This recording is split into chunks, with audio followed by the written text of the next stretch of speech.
We've already explored date functions like dateTrunc and datePart.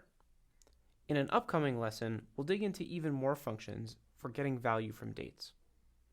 The vast majority of analysis you perform in a professional setting will have dates attached to it, but you might not be able to get value out of them if the dates are not formatted correctly.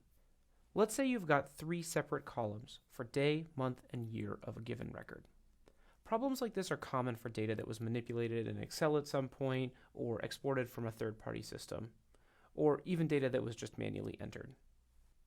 In order to really maximize value here, you'll need to convert month names into numbers, then concatenate all of these fields together along with hyphens, and then tell the database to understand that the resulting output is a date, which you can do by using the cast function. Let's tackle the first couple steps of this first.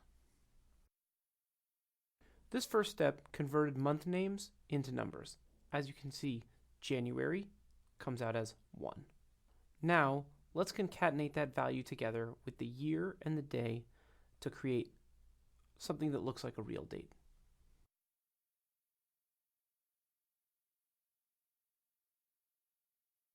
For the last step, we'll cast this new field as a date format. You can see here that the database now understands this as a date and has attached the appropriate zeros to these records so that it reads properly. The cast function can be a little tricky to read, but luckily there's also a shorthand. Rather than wrapping all of this in a cast function, we can simply add 2 colons and then the data type we'd like to cast at the end of this section.